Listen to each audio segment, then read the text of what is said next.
নমস্কাৰ বন্ধু বান্ধৱীসকল, welcome to my channel nibir&momsmixer। আকৌ আহিলোঁ এটা ৰেচিপিৰ ভিডিঅ' লৈ। আশা কৰোঁ আপোনালোক ভালে আছে, সুস্থ আছে। আজি মই কাচকলৰ এটা ৰেচিপি লৈ আহিছোঁ। অতি সহজে বনাব পাৰি, সেইকাৰণে ভাবিলোঁ মই বনাওঁ আৰু আপোনালোকৰ লগতো শ্বেয়াৰ কৰোঁ। আহকচোন ভিডিঅ'টি আৰম্ভ কৰোঁ। প্ৰথমে মই এয়া কাচকল দুটা বাকলি গুচাই ল'লোঁ আৰু এটাৰ লগত আলু লৈছোঁ। আলুটো বাকলি গুচাই লৈছোঁ।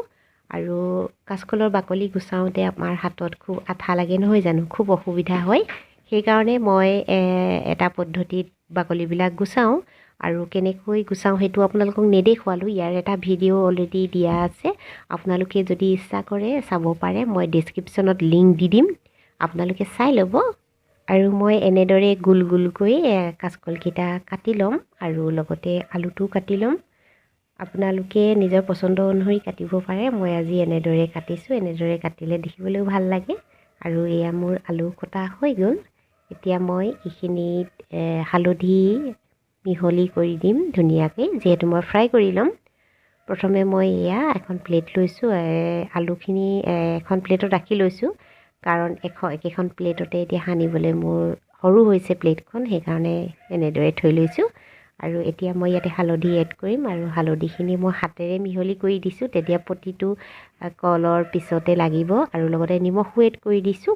আপোনালোকে পাৰিলে ইয়াতে মছলাও দিব পাৰে, যিসকলে মছলা খাই ভাল পায়।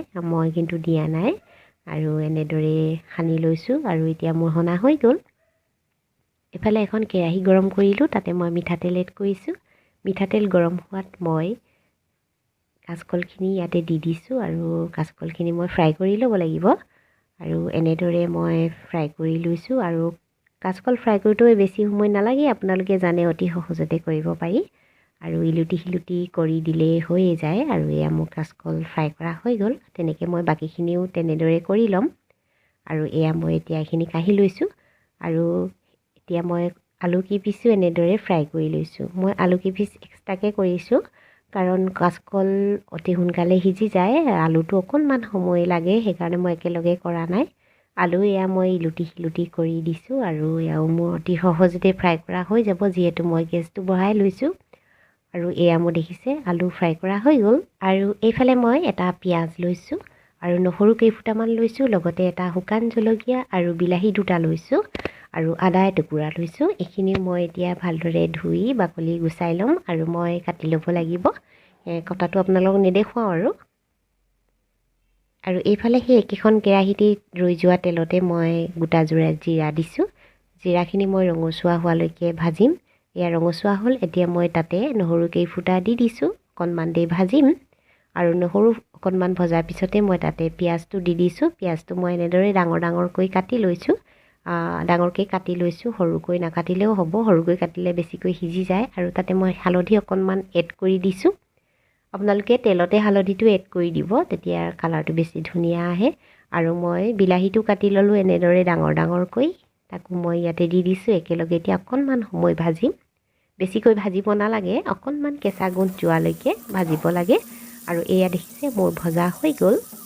আৰু মই এতিয়া ঠাণ্ডা হ'বলৈ থ'ম। আৰু ঠাণ্ডা হোৱাৰ পিছত এটা মিক্সি বাতি লৈছোঁ, তাত মই দি দিছোঁ। আৰু লগতে এই শুকান জলকীয়াটো মই পুৰি ল'লোঁ আৰু আদা টুকুৰাটো ইয়াতে দি দিছোঁ।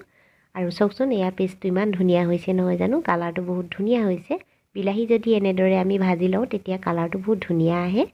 আৰু সেই একেখিনি তেলতেই মই আকৌ অকণমান তেল দিলোঁ আৰু তাতে মই এখিলা তেজপাত দি দিছোঁ আৰু পেষ্ট বনাই লোৱা বিলাহীৰ পেষ্টটো ইয়াতে দি দিছোঁ। আৰু এতিয়া মই এইখিনি ভালদৰে লৰাই দিছোঁ আৰু ভালকৈ ভাজি ল'ব লাগিব। বেছি সময় নাভাজিলেও হ'ব, যিহেতু মই আধা ভাজিয়ে লৈছিলোঁ।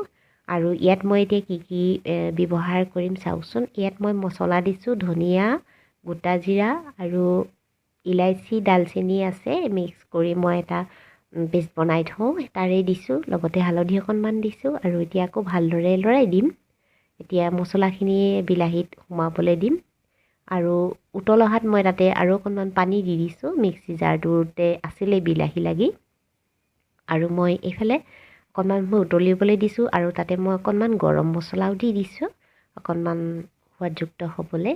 আৰু মই এতিয়া ভালদৰে লৰাই দিম আৰু উতলিবলৈ দিম। প্ৰায় 2 মিনিটমান সময় মই উতলিবলৈ দিম।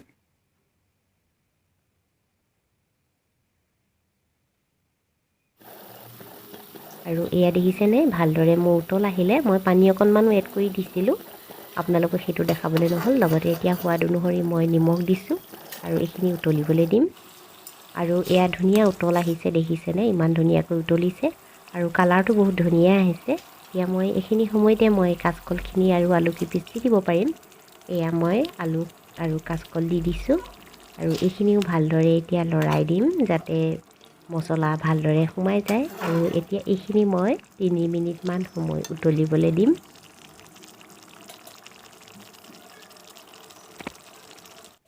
আৰু এয়া দেখিছেনে মোৰ 3 মিনিটৰ পিছত 3 মিনিট নহ'লে 2 মিনিটতকৈ অলপ বেছি হৈছে আৰু এয়া ধুনীয়াকৈ সিজি গৈছে